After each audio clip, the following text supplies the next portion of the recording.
ஸ்ரீ குருப்பியோ நமக. வணக்கம். இன்றைக்கி வீடுகளில் முன்னால் சில தேவையில்லாத செடி கொடிகள்லாம் நம்ம வச்சிடுறோம். அது சின்ன சின்ன கிராமத்து வீடுகள், சின்ன சின்ன வீடுகளில், அப்பார்ட்மெண்ட்டில் சில செடிகள் வந்ததுக்கப்புறம் நம்ம குடும்ப வாழ்க்கையில் பொருளாதாரம் ரொம்ப மோசமாக போயிடுது. நிறைய இதை அறிந்தோ அறியாமலையோ இதை பெண்கள் செஞ்சிட்றாங்க. கண்ணுக்கு அழகாக லட்சணமாக இருக்கக்கூடிய செடிகளை வாங்கி கொண்டுட்டு வந்து வீட்டில் வச்சு வளர்த்துட்றாங்க. எந்த செடியை முன்னால் வளர்க்கணும், எந்த செடியை பின்ன வளர்க்கணும் அப்படின்னு தெரியல.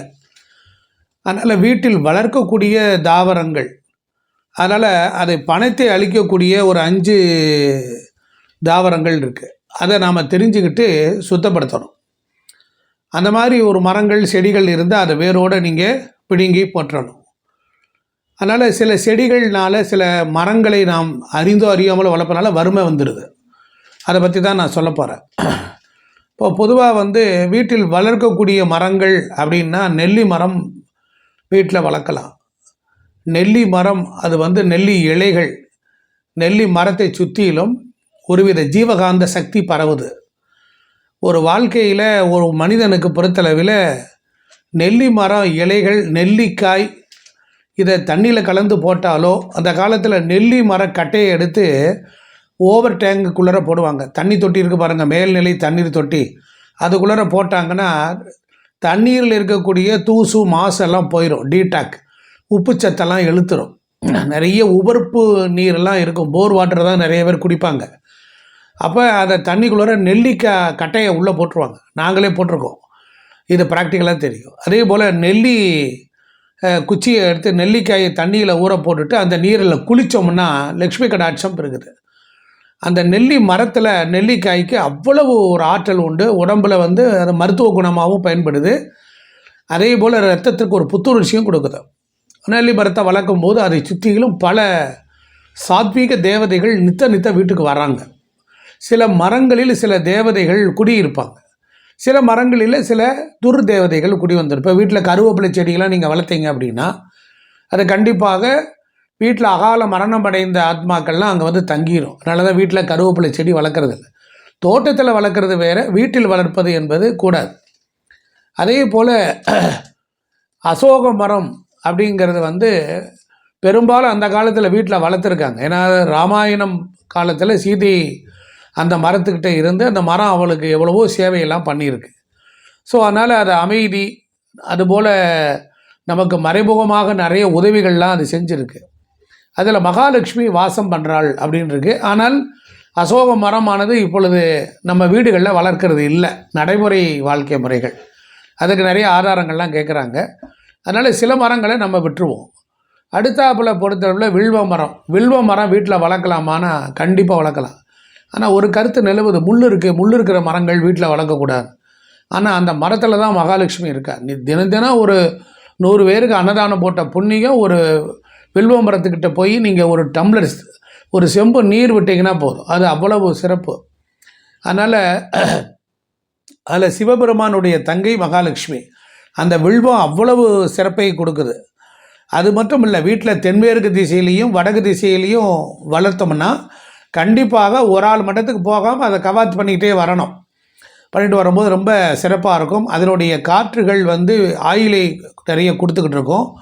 மரத்தடியில் நம்ம உட்காந்து இளைப்பாறினோமே அப்படின்னா நமக்கு அகால மரணங்கள் வர்றதில்லை, குழந்தைகள் மறிவதில்லை, குழந்தைகள் கல்வியில் ரொம்ப சிறப்பாக இருக்காங்க. நிறைய மரங்கள் நமக்கு காரணமே இல்லாமல் உதவி பண்ணிக்கிட்டே இருக்குது. அதே போல் தென்னை மரம் எடுத்துக்கிட்டீங்க அப்படின்னா திருமண வாழ்க்கைக்கு ரொம்ப பெரிதும் உதவுது. சமூகத்தில் ஒரு நல்ல அந்தஸ்தை நமக்கு அது கொடுத்து உதவிக்கிட்டே இருக்குது. அதனால் தென்னை மரம் வீடான வீட்டில் ஒரு 2 தென்னை மரமாவது இருக்கணும் அப்படிம்பாங்க. அதே போல் இந்த சந்தனம், பலாமரம் இதெல்லாம் இருந்துச்சு அப்படின்னா துக்கத்தை நீக்குது. நாகர்கோவில், கன்னியாகுமரி வீடுகள்லாம் பாருங்கள், மா, பலா, வாழை இது 3 இல்லாத இது கிடையாது. அதனால் ஒவ்வொரு மாவட்டங்களில் சில மரங்களை வராதுங்கிறனால அதை விட்டுட்டாங்க. வரக்கூடிய பகுதிகளெல்லாம் வளர்க்குறாங்க. அதனால் அது நல்ல துக்கத்தையும் வறுமையும் நீங்கும். சந்தன மரம் எங்கே வச்சுருக்கீங்களோ அதை சுற்றிலும் சுகந்த தேவதைகள்னு சொல்லக்கூடிய தேவதைகள் இருக்குது. இப்போ ஸ்ரீவாஞ்சியத்தில் சந்தன மரம் தான் ஸ்தல விருட்சம். அது ஆயுளை நீட்டிக்கக்கூடிய ஆற்றல் உண்டு. அதே போல் வாழை மரம் வந்து விஷ்ணு அங்கே இடம் பெறுகிறார். பணப்பிரச்சனையே வராது. வாழை மரத்தினால் நம்ம வளர்ப்பதனால அதிகமான வாழை மரமும் வளர்க்கக்கூடாது ஒன்று. அதே போல் வேப்ப மரம் இருக்க பாருங்கள். அந்த வேப்ப மரம் வளர்ப்பதினால் சூரியன் மகிழ்ச்சி அடைகிறார். ஒரு பிராமணன் வந்து காலையில் மதிய சாயங்காலம் அர்க்கிய பாத்தியங்கள்லாம் கொடுக்குறான் பாருங்க, அதற்கு சமானம். வேப்ப மரம் வளர்ப்பதால், வேப்ப மரத்துக்கு நீர் விடுவதால் நோய் நீங்குகிறது, குடும்ப முன்னேற்றம் நன்றாக இருக்கிறது, குழந்தைகள் கல்வியில் வெற்றி பெறாங்க. அதே போல் நோய் நீங்குகிறது. அதனுடைய இலை எடுத்து பூஜை அறையில் அர்ச்சனையும் பண்ணலாம். சகல ஐஸ்வர்யத்தையும் அது கண்டிப்பாக கொடுக்குது. அதே போல் பெர்ரி மரம்னு ஒரு மரம் இருக்குது. அந்த பெர்ரி மரம் அப்படிங்கிறது கிட்டத்தட்ட நமக்கு வந்து ஒரு குழந்தை பாக்கியம் வேண்டும், பெண் குழந்தைகள் வேண்டும், பெண் குழந்தைகளை கல்யாணம் பண்ணி கொடுத்து அது மகிழ்ச்சி இல்லாமல் இருக்காங்க அப்படின்னா அந்த பெர்ரி மரத்தை வளர்த்து வரும் பொழுது கண்டிப்பாக அவர்கள் மகிழ்ச்சி அடைகிறாங்க. இப்போ நெல்லி மரம், அசோக மரம், வில்வ மரம், தென்னை மரம், பலா மரம், வாழை மரம், வேப்ப மரம், சந்தன மரம், பெர்ரி மரம், இந்த 9 மரங்கள் வீட்டு விளக்க வேண்டியது. தேவி பாகவதத்திலையும் மகாபாரதத்திலையும் கிருஷ்ண பரமாத்மா சொல்வதாக ஐதீகம். அதே போல் ஒரு வீட்டுக்கு முன்னால் பப்பாளி மரம் இருக்கக்கூடாது, அது செல்வத்தை வற்ற வைத்து விடுகிறது.